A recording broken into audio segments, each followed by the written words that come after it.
Hello students, आज हम आपको 12th क्लास का इंग्लिश का चैप्टर फर्स्ट पढ़ाने के लिए जा रहे हैं। इसका नाम है द लास्ट लेसन। इसमें देखिए आप अबाउट द ऑथर के बारे में जान लीजिए। जो लेखक है इसका वो कौन है और क्या कहाँ रहता है।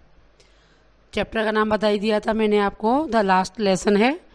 और अबाउट द ऑथर के बारे में हम पता करेंगे तो क्या है, अल्फोंस डॉटेट 1814 से उन्होंने कार्य किया होगा नॉवलिस्ट के रूप में 1897 तक।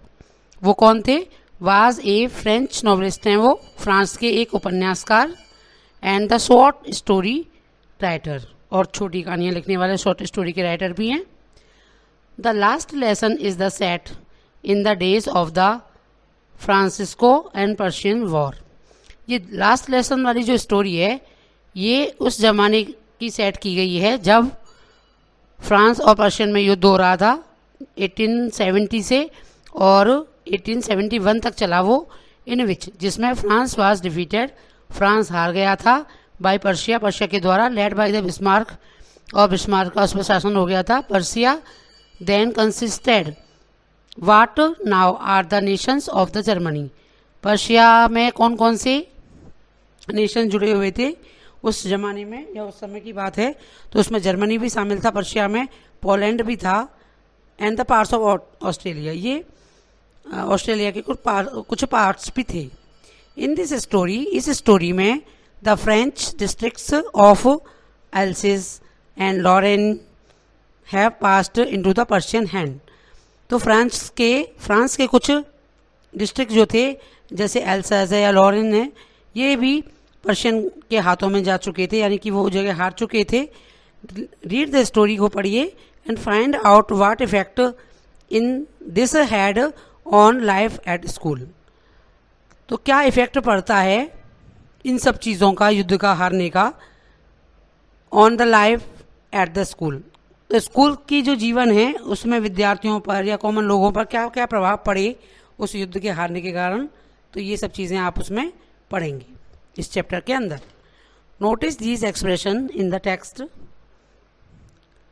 देखिए आगे यहाँ से स्टार्ट होगा आपका चैप्टर। तो इसमें बता रहा है वो लेखक जो भी है, I started for school very late in that morning, कि मैं, यानी कि जो लेखक है वो स्कूल के लिए जा रहा है और वो लेट हो गया है उस सुबह, and was in great dread of scolding, और उसके मन में डांटे जाने का बहुत भयंकर भय बैठ गया है। वो सोच रहा है कि अगर मैं लेट पहुंचूंगा तो आज मुझे डांट पड़नी ही पड़नी है, स्पेशली, विशेष रूप से, because mister Hemal had sad, क्योंकि मिस्टर हेमल ने पहले ही कह दिया था that he would question us on participles, कि वे हमसे क्वेश्चंस करेंगे पार्टिसिपल के ऊपर। तो वे हमसे क्वेश्चन करेंगे, इसलिए वो और ज़्यादा डर रहा था। And I did not know the first word about them, और मैं, यानी कि वो जो बच्चा पढ़ने के लिए जा रहा है वो तो पार्टिसिपल के बारे में पहला अक्षर भी नहीं जानता था।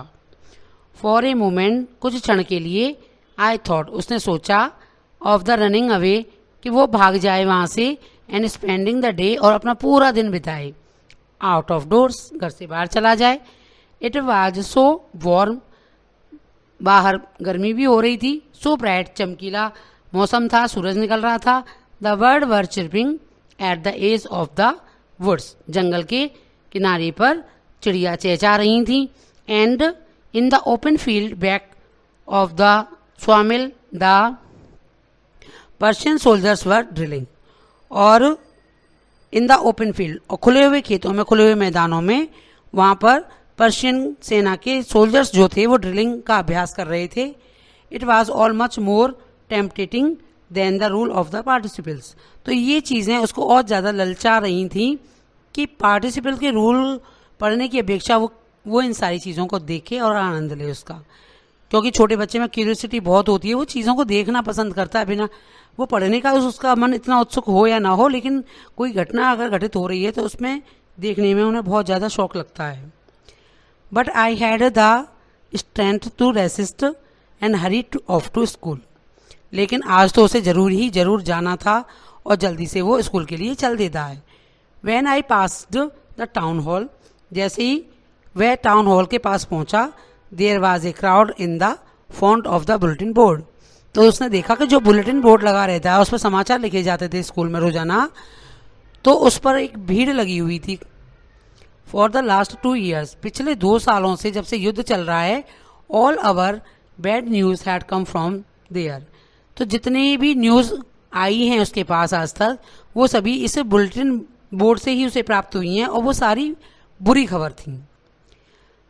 लॉस्ट बैटल्स, युद्ध हारे जाने का, the draft, the orders of the commanding officer, और ऑफिसरों के द्वारा क्या क्या कमांड दिए जा रहे हैं। And I thought to myself, मैंने सोचा, विदाउट स्टॉपिंग, बिना रुके, what can be matter now, कि अब क्या हो गया होगा इस समय। इतनी भीड़ इस बुलेटिन बोर्ड पर लगी हुई है तो क्या कारण हो सकता है। देन तब as I hurried by as fast as I could go, मैं उतना तेज चला जितना कि तेज चल सकता था। एज फास्ट का मतलब उतना तेज जितना कि चल सकता था। आई कुड गो, जितना तेज जा सकता था।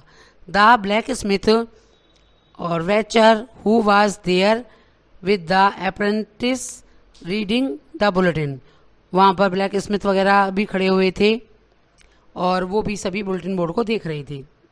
Called after me, do not go to so fast bub, तो वो कहते हैं कि इतना तेज मत चलो, you will get your school in the plenty of time, कि तुम्हारे स्कूल जाने में अभी काफ़ी समय है, आराम से जाओ, कोई दिक्कत नहीं है। सभी लोग मुझे बोल रहे थे। आई थॉट, मैंने सोचा, he was making fun of me, उस बच्चे को लगता है कि ये तो मेरा मजाक उड़ा रहे हैं, क्योंकि मुझसे कह रहे हैं कि अरे अभी क्यों जा रहा है स्कूल, अभी नहीं जा, अभी तो बहुत टाइम है, आराम आराम से जाओ। And reached mister Hemil little garden all out of breath, और मैं पहुंच गया मिस्टर हेमिल के छोटे से गार्डन में, आउट ऑफ द ब्रेथ, जो वहीं पर था, थोड़ा सा चौड़ा सा। यूजुअली प्राय व्हेन द स्कूल बिगिन, जब स्कूल स्टार्ट हो जाता था, there was a great bustle which could be heard out in the street, तो वहाँ पर बच्चों के जो आवाज़ें होती हैं वो शोरगुल स्टार्ट हो जाता है। स्कूल में घुसने से पहले गली में से ही पता चल जाता है कि स्कूल खुल चुका है या बच्चे प्रेजेंट हो चुके हैं। ये सारी चीज़ें हमने भी देखी, अगर हम किसी स्कूल के पास से निकल के जाते हैं तो पहले से ही पता चल जाता है। अगर किसी स्कूल में से बिल्कुल भी आवाज़ नहीं आ रही है, इसका मतलब साइलेंट है, तो वहाँ कोई नहीं है। तो the opening and the closing of desk, आवाज़ें आने लग जाती हैं बेंच के खुलने की, बंद होने की, डेस्क की। लेसन्स रिपीटेड इन यूनिसन, और वहाँ पर लेसन्स के रिपीट करने की आवाज़ें आती हैं, वेरी लाउड, बहुत तेज़ी तेज़ी से। जब टीचर बुलवाते हैं किसी चीज़ को तो एक के पीछे एक बच्चा बोलता है। With the our hands over our ears to understand better, तो हमें अपने हाथ भी रख लेने पड़ते हैं अपने कानों पर उसको अच्छे से समझने के लिए, क्योंकि इतनी तेज़ लाउडर आवाज़ होती है बच्चों की।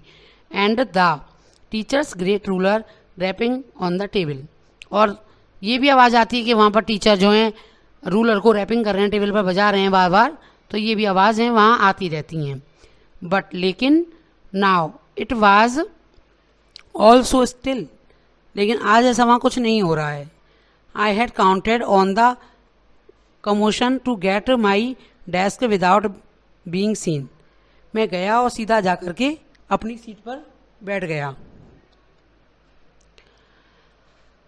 बट ऑफ कोर्स, और वास्तव में दैट डे एवरीथिंग, मैंने सोचा था मैं जा करके बैठ जाऊंगा। That day everything had to be quiet as Sunday morning, लेकिन आज ऐसा लग रहा था, सब कुछ ऐसा लग रहा था जैसे कि संडे वाली मॉर्निंग हो, वहाँ कोई ना हो। संडे की छुट्टी होती है तब कोई नहीं होता स्कूलों में। तो through the window I saw my classmates, तो मैंने विंडो में से झांक करके देखा, मैंने अपने क्लासमेट्स को देखा जो भी मेरे साथ पढ़ने वाले सहपाठी थे। ऑलरेडी इन देयर प्लेसेस, वो सभी अपने स्थान पर बैठे हुए थे। And M Hemal walking up, और एम हेमल जो हमारे टीचर थे वो घूम रहे थे and down with the terrible iron ruler, उनके पास एक लोहे वाला भयानक रूलर था हमारा। अंडर हिज आर्म, अपनी आर्म ने भुजा के नीचे लगा करके उसे घूम रहे थे, अपने हाथ के नीचे लगा करके उसे। I had to open the door, मुझे दरवाज़ा खोलना था। And go in before everybody, और सबके सबसे पहले वहाँ जाकर के बैठना था। यू कैन इमेजिन, तुम कल्पना कर सकते हो, how I blessed and how frighten I was, कि मैं कितना घबरा रहा था और कितना डर रहा था मैं, कि सभी लोग बैठे हुए हैं और एमएमएल भी घूम रहे हैं रूलर को लेकर के। बताओ मैं कैसे घुसूंगा इसमें और कैसे अपनी जगह पर बैठ पाऊंगा। बट नथिंग हैपन, लेकिन ऐसा वहाँ कुछ नहीं हुआ। एमएमएल सॉ मी, एमएमएल ने मुझे देखा, एंड सेड, और वो बोले वेरी काइंडली, बड़े दयालुतापूर्ण तरीके से वो मुझसे बोले, go to your place quickly, जाओ जल्दी से अपनी जगह पर जाकर के बैठ जाओ। तो लिटिल फ्रेंच उस लड़के का नाम है जिसकी ये स्टोरी चल रही है। We were beginning without you, पहले तो हम तुम्हारे बिना ही स्टार्ट करने वाले थे, लेकिन आई जम्प्ड ओवर द बेंच, अब तुम आ गए हो तो अब तुम्हारे साथ करेंगे। उसके बाद वो लड़का बताता है कि वह कूद करके अपनी बेंच पे जाकर के बैठ गया, set down at my desk, अपनी डेस्क पर। Not till then when I got a little over my fright did I see that our teacher had on his beautiful green coat, और जब मैंने देखा, ऊपर अपनी आंखें उठा करके देखा, डिड आई सी दैट, मैंने देखा कि हमारे टीचर जो हैं वो सुंदर सा ग्रीन कोट पहने हुए हैं, ये जो फ्रिल्ड शर्ट पहनी हुई है उन्होंने, and the little black silk cap पहना हुआ है, ब्लैक सिल्क का, ऑल जैसा इन्होंने यहाँ पहना हुआ है फोटो में देखिए आप, इस तरीके का, और वो बैठे हुए हैं, ऑल एम्ब्रॉयडर्ड, पूरे पे कुछ कसीदाकारी हो रही है, एम्ब्रॉयडरी हो रही है उस पर, दैट ही नेवर वोर, जिसको कि वो पहले कभी नहीं पहनते थे, एक्सेप्ट ऑन द इंस्पेक्शन, ये ड्रेस वो जब पहना करते थे जब कोई इंस्पेक्शन होता था स्कूल में, या प्राइज डे हो, किसी को प्राइज बंटने वाले होते थे बच्चों को, तब वो उस ड्रेस को स्पेशली पहना करते थे। Beside the whole school seems no strange and solemn, पूरा स्कूल कोई कुछ अजीब सा ही लग रहा था, but the thing that surprised me, लेकिन एक चीज़ ने मुझे आश्चर्यचकित कर दिया। वो लड़का बता रहा है कि एक चीज़ ने उसको आश्चर्यचकित कर दिया। Most was the see on the back benches, उसने देखा कि पीछे भी बैक बेंचेस पे कुछ लोग बैठे हुए हैं, दैट वर ऑलवेज एम्प्टी, वो बैक बेंचेस जितनी भी थी पहले हमेशा खाली रहा करती थी, उन पर कोई भी नहीं बैठा करता था। द विलेज पीपल, गाँव के लोग वहाँ पर सिटिंग क्वाइटली, बड़ी शांतिपूर्वक बैठे हुए थे, लाइक अवर सेल्व्स, जैसे हम बैठे हैं। ओल्ड हॉजर विद द 3 कॉर्नेड हैट, और पीछे ओल्ड हॉजर नाम का हॉजर भी बैठा हुआ था, उसका भी 3 साइडों वाला उसने हैट पहना हुआ था। द फॉर्मर मेयर भी बैठे हुए थे वहाँ, मुखिया, द फॉर्मर पोस्ट मास्टर भी बैठे हुए थे गांव के, सेवरल अदर बिसाइड्स, और भी काफ़ी लोग थे जो उनके आसपास बैठे हुए थे। एवरीबडी लुक्ड सैड, प्रत्येक व्यक्ति दुखी दिखाई दे रहा था, and the Hauser had brought an old primer thumbed at the edges, तो हॉजर ने एक पुराना सा थम्ड लेकर के वहाँ आया था। ही हैल्ड इट ओपन, उसने ऑन हिज नीज, उसने उसे खोला अपने घुटनों के बल, with his great spectacles lying across the pages, वो भी चश्मा लगा करके आज कुछ पढ़ रहा था।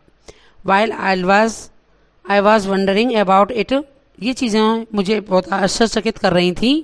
MML mounted his chair, MML अपनी चेयर पर बैठ गए, and in the same grave and the gentle tone which he had used to me, जैसे कि बैठा करते थे पहले भी, सैड, उन्होंने कहा, माई चिल्ड्रन, मेरे बच्चों, this is the last lesson, आज ये हमारा अंतिम पाठ है, आई शैल गिव यू, जो मैं आपको पढ़ाने के लिए जा रहा हूँ, क्योंकि आज के बाद मैं कभी भी फ्रेंच भाषा को आपको नहीं पढ़ा पाऊंगा, ऐसा एमएमएल ने उनसे कहा।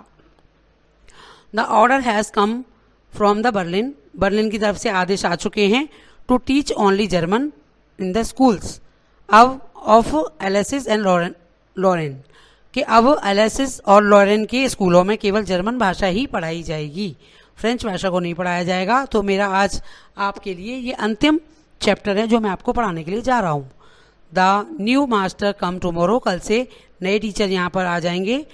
This is your last French lesson, ये आपका लास्ट फ्रेंच भाषा का लेसन है। I want you to be very attentive, मैं चाहता हूँ कि आप बहुत इसे ध्यान से सुने। What a thunderclap these words were to me. O the wretches that was what a thunderclap, तभी ताली बजती है। दीज वर्ड्स पर were to meet O the wretches that was what they had put up the town hall, कि ये चीज़ें town hall में भी रखी गई है। माई लास्ट फ्रेंच लेसन, मेरा अंतिम फ्रेंच भाषा का जो पाठ है। Why hardly knew how to write, मैं तो बड़ी मुश्किल से समझ पा रहा हूँ कि कैसे लिखूँ। I should never learn my more any more, कि मैंने कभी कुछ भी सीखा नहीं था। I must to stop there then oh how sorry I was for the learning my lesson, तो मैं रुक चुका था, मुझ पर लिखा नहीं जा रहा था और कितना दुखी था मैं उस समय। वो लड़का फ्रेंच बता रहा है कि मैंने कभी उन सारे चैप्टरों को ध्यान से पढ़ा ही नहीं था। फॉर सीकिंग बर्ड्स एग्स, मैं हमेशा चिड़ियों को खोजने में लगा रहा, कभी चिड़ियाँ कभी अंडे। गोइंग द स्लिकिंग ऑन द सार, कहीं भी घूमना। My books that had seemed such A nonsense a while एगो, कुछ समय पहले मुझे अपनी किताबें बिल्कुल नॉनसेंस की तरह दिखाई देती थी कि उनका कोई मतलब ही नहीं है, क्यों पढ़ूँ मैं इनको किताबों को। सो हैवी टू कैरी, मुझे वो ले जाने में भी बहुत भारी लगती थी। तो my grammar and my history of the saints, मेरी ग्रामर व्याकरण और मेरी हिस्ट्री जो सेंट्स के ऊपर लिखी हुई थी, were old friends now that I could give up, could not give up, और मेरे जो मित्र जिनको मैं अब कभी खोना नहीं चाहता था। एंड एम हेमल टू, और साथ में मिस्टर हेमल को भी नहीं खोना चाहता था। The idea that he was going away, ये विचार सुनकर ही कि वो चले जाएंगे यहाँ से। That I should never see him again, कि मैं उन्हें कभी भी फिर दोबारा नहीं देख पाऊंगा। Made me forget all about the ruler, तो मैं उनकी छड़ी के बारे में सब कुछ भूल गया। And how cranky he was, कि वो कितने स्ट्रिक्ट हैं पढ़ाने के मामले में, या कितना उनका कठोर शासन रहा बच्चों के लिए टीचर के रूप में। फिर सारी चीज़ों को भूल गया इसी बात से कि वो चले जाएंगे। पुअर मैन, बेचारा व्यक्ति। It was the honour of this last lesson, उनके लिए ये बहुत सम्मान की बात थी कि वो आज अपना लास्ट लेसन यहाँ पढ़ा रहे हैं। That he had put on the fine Sunday clothes, तो उन्होंने बहुत अच्छे से कपड़े पहने थे। एंड नाउ आई अंडरस्टूड, अब मैं समझ गया था। Why the told old man of the villages were sitting there in the back of the room, वो छोटा बच्चा फ्रेंच जान गया था कि आज क्यों गांव के सभी बड़े बूढ़े व्यक्ति पीछे वाली बेंचों पर पीछे रूम में जाकर के बैठ गए हैं। It was because they were sorry, ये सभी इस कारण है क्योंकि वे सभी दुखी हैं। To that they had not gone to school more, कि वो अब कभी भी इस स्कूल में ज़्यादा नहीं जा पाएंगे। It was their way of thanking our master, तो ये उनका एक तरीका मान लीजिए आप कि वो मास्टर को थैंक करना चाहते हैं for his 40 years of faithful service, कि उन्होंने उस टीचर ने मिस्टर एम हेमल ने वहाँ पर अपने 40 साल बिताए हैं, सभी के लिए वफादारीपूर्ण उन्होंने अपनी सेवाएं दी हैं। एंड शोइंग देयर रेस्पेक्ट, और वे अपना आदर सम्मान उनके लिए प्रकट कर रहे हैं। फॉर द कंट्री, अपने देश के लिए। That was the there's no more, ये आगे वो कभी नहीं कर पाएंगे, तो क्योंकि वो चले जाएंगे। While I was thinking of all this, जब मैं ये सब कुछ सोच रहा था, I heard my name called, मैंने सुना कि मेरा नाम पुकारा गया है। It was my turn to decide, अब मेरी बारी थी बोलने की। What would I do not have given to be able to say the dreadful rule, मैं उनके पार्टिसिपल वाले वो रूल में से कुछ भी नहीं बोल पाया बिल्कुल भी। Although very loud and clear, मैं बहुत स्पष्ट बोलना चाहता था, बहुत तेज़ आवाज़ में बोलना चाहता था। एंड विदाउट वन मिस्टेक, बिना किसी गलती के बोलना चाहता था। But I got mix up the first word, मैं पहले ही शब्द पर अटक गया। एंड स्टूड देयर, और वहाँ चुपचाप खड़ा रहा। Holding on the my desk, अपनी डेस्क पर हाथ रख करके वो लड़का फ्रेंच चुपचाप खड़ा रहा। माई हार्ट बीटिंग, उसका हृदय धड़क रहा था। And not daring to look up, और हिम्मत नहीं हो रही थी उसकी कि वो टीचर की तरफ देख सके। तो बताता है वो लड़का, I heard miss M Hemal से टू मी, वो कहता है मैंने सुना मिस्टर हेमल ने मुझसे कहा, आई वुड स्कॉल्ड यू, कि मैं आज तुम्हें नहीं डांटूंगा। I would not scold you, कि मैं तुमको आज नहीं डांटूंगा। लिटिल फ्रेंच, छोटी French. You must feel bad enough, क्योंकि तुम्हें खुद इतना बुरा महसूस हो रहा है। सी हाउ इट इज़, देखो ये क्या है। एवरी डे, प्रत्येक दिन। We have to set to ourself, हमें प्रतिदिन अपने आप से हम कहते हैं, वाह I have plenty of time, कि हमारे पास बहुत समय है अभी सीखने के लिए। I will learn it tomorrow, मैं कल तुम्हें ये चीज़ें सिखा दूंगा। एंड नाउ यू सी, अब तुम देख सकते हो, where we have come out, अब हम कहाँ आ गए हैं। That is the great trouble, अब कितनी परेशानी वाला समय आ गया है विद द एल्सिस के साथ। She puts of the learning till tomorrow, कि अब ये समय आ गया कि केवल मुझे कल तक पढ़ाने का मौका प्राप्त है, आगे कभी नहीं पढ़ा पाऊंगा। Now those fellows out of there will have to right to say to you to, you भी जो व्यक्ति थे, जो तुम्हारे साथ के सहपाठी थे, out there will have to right to say to you, उनको तुमसे कहने का अधिकार था। हाउ इट इज़, ये क्या है, कैसे है। यू प्रिटेंडेड, तुम बहाना बनाते थे, to be Frenchman and yet you can neither speak nor write your own language. कितनी शर्म की बात है कि ना तो तुम फ्रांस के व्यक्ति होते हुए ना तो तुम उस भाषा को कभी पढ़ना सीख पाए हो और ना ही लिखना सीख पाए हो। But you are not worst, लेकिन तुम ही बुरे नहीं हो फ्रेंच, पुअर लिटिल फ्रेंच, केवल तुम ही बुरे नहीं हो स्टूडेंट के रूप में। We have all great deal to reproach our self with, हम सभी की पूर्ण भागीदारी रही इस चीज़ में तुम्हारे साथ। योर पेरेंट्स, पहले तो तुम्हारे माता पिता, वर नॉट एंक्सस, वो बिल्कुल भी चिंतित नहीं थे, enough to have you learn, कि तुम कुछ सीख पाओ। दे प्रीफर, उनको तो पसंद था, to put you to work, कि तुम्हें काम पर लगा दिया जाए एक फार्म पर, एट द मिल्स, मिल पर जाकर के, so as to have a little more money, जिससे कि उनको और अधिक पैसा भी प्राप्त हो सके।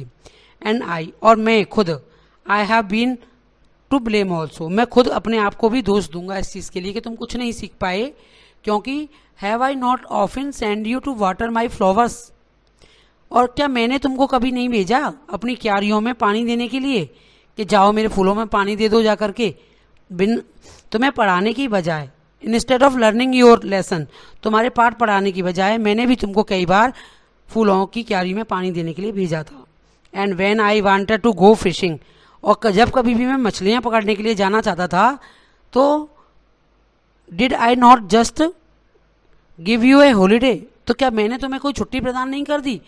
जब भी मेरा मन होता था कि मैं मछली पकड़ने जाऊँ, MML बोल रहे हैं इस बात को, तो लिटिल फ्रेंच, मैंने भी तुम्हें कितनी बार तुम्हारी छुट्टी कर दी कि तुम जाओ, तुम्हारी छुट्टी है, क्योंकि मुझे मछलियाँ पकड़नी होती थी। तो उनको दुख महसूस हो रहा है MML को कि सब लोगों के कारण वो बच्चा भी कुछ सीख नहीं पाया, उसका भी इंटरेस्ट नहीं था, और शायद जब उसका इंटरेस्ट नहीं था तो कोई उसको सिखाने में भी इंटरेस्टेड नहीं था।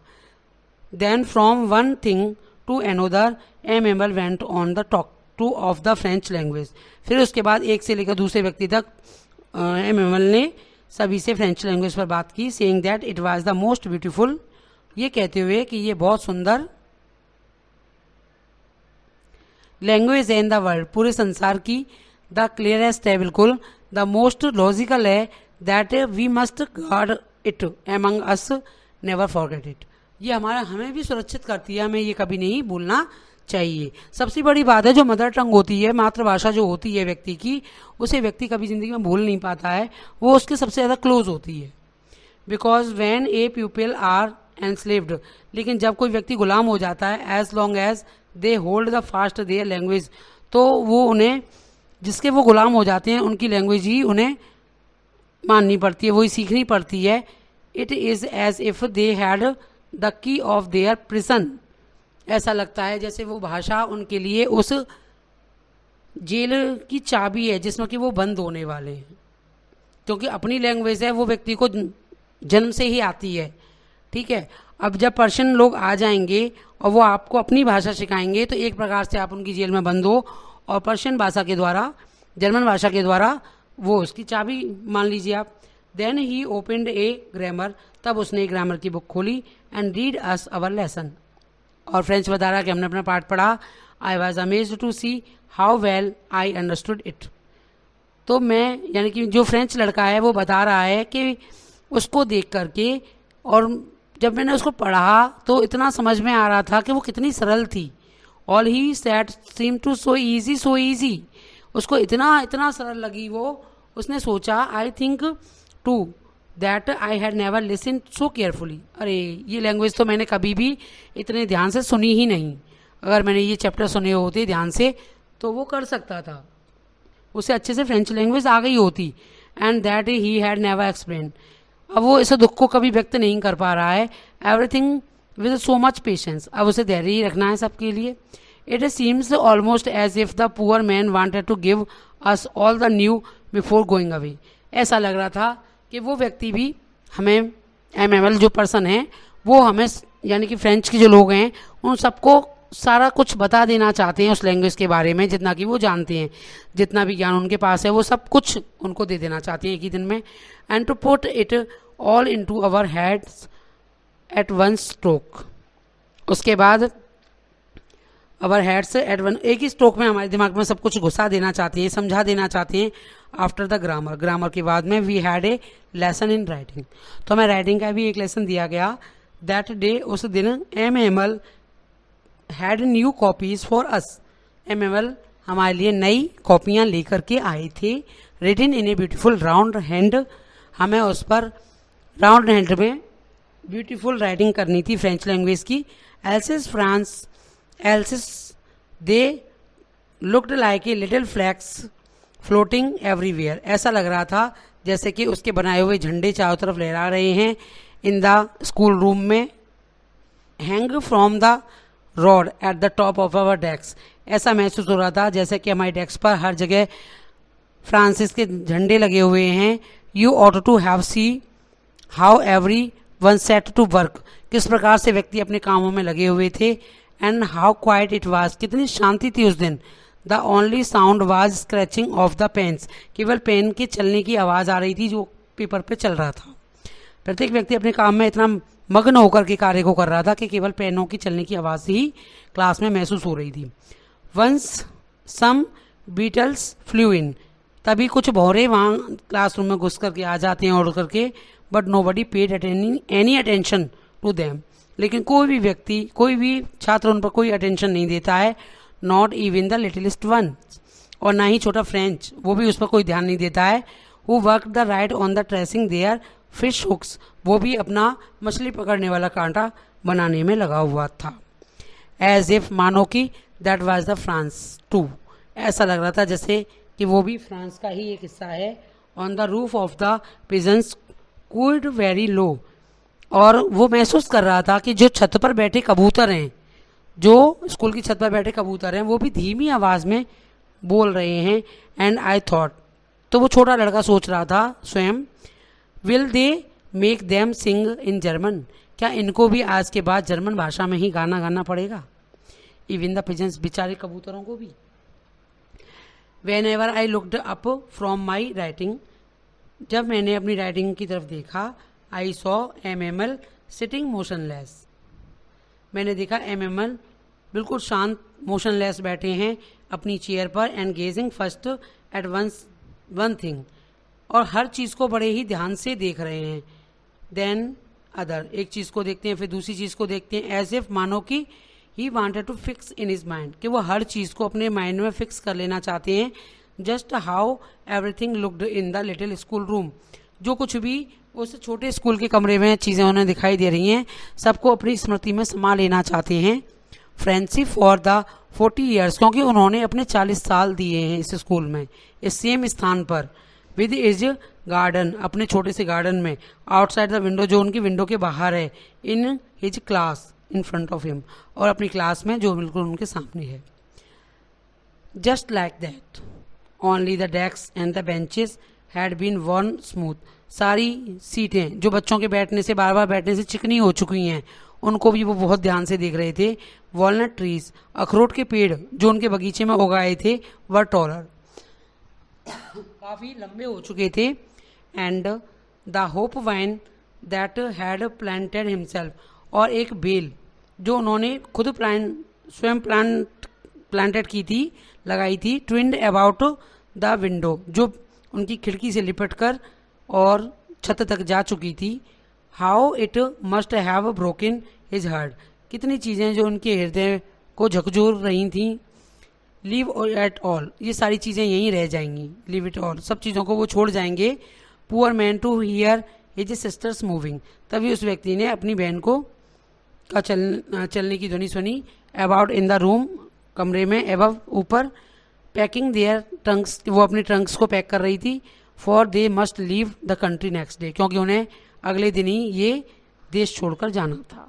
But he had the courage to hear heavy every lesson to the very last, लेकिन फिर भी उनमें ये साहस था कि वो अपना अंतिम पाठ यहाँ पढ़ाकर जाना चाहते थे। आफ्टर द राइटिंग करने के बाद we had a lesson in history, तो हमने हिस्ट्री में भी एक लेसन पढ़ा। And then the babies chanted their ba be B बो बू, इसके बाद जो छोटे छोटे बच्चे जिस प्रकार से बोलते हैं, जैसे आ छोटा बड़ा बोला जाता है, वैसे ही बा बी बी बू बे ये सब बोलकर वो उसको बार बार बोल रहे थे, रिसाइट कर रहे थे। Down there at the back of the room old Hauser had put on his spectacles, तो उसमें से जो ओल्ड होजर था उसने भी अपने चश्मे लगा रखे थे। And holding it the primer in the both hands, और अपने हाथों में उसने किताबें ले रखी थी। Spelled in the letters with them, इसके साथ साथ वो लेटर्स का उच्चारण कर रहा था। यू कुड सी दैट, तुम ये देख सकते थे। ही टू वाज क्राइंग, कि वो भी बोल रहा था। हिज वॉइस ट्रेम्बलिंग, रो रहा था, उसकी आवाज़ जो थी वो कपकपा रही थी। विद द इमोशन के कारण, भावनाओं के कारण उसके गला भराया था। And it was so funny to hear him, वैसे तो ये उसको सुनना बहुत फनी लगता, लेकिन that we all wanted to laugh and cry, लेकिन हम में से सभी व्यक्ति हंसना भी चाहते थे और रोना भी चाहते थे। How well I remember it, कितना अच्छी तरीके से मुझे याद है। दैट लास्ट लेसन, वो अंतिम पाठ।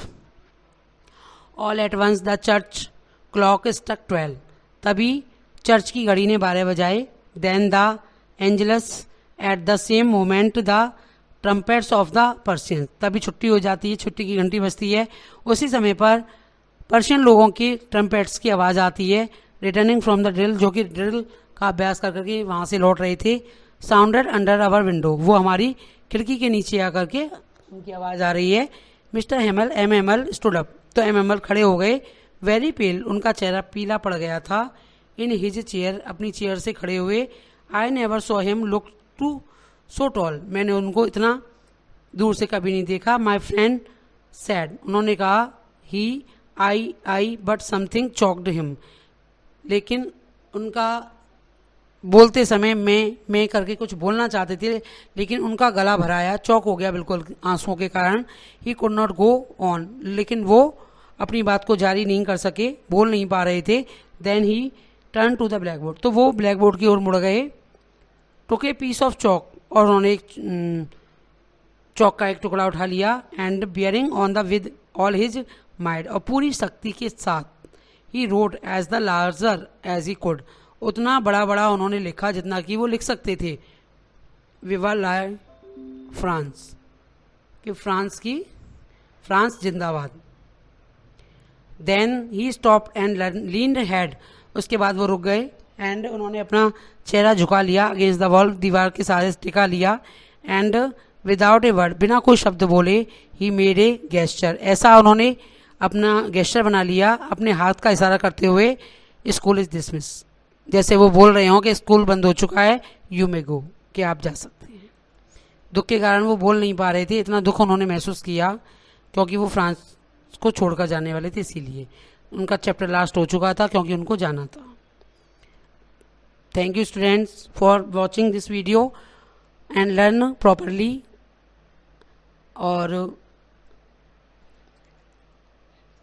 और हमारी वेबसाइट है, उसमें जाकर के आप, लिंक में डिस्क्रिप्शन दे रखा है, उसको आप जाकर के चेक कर सकते हैं। Thank you so much.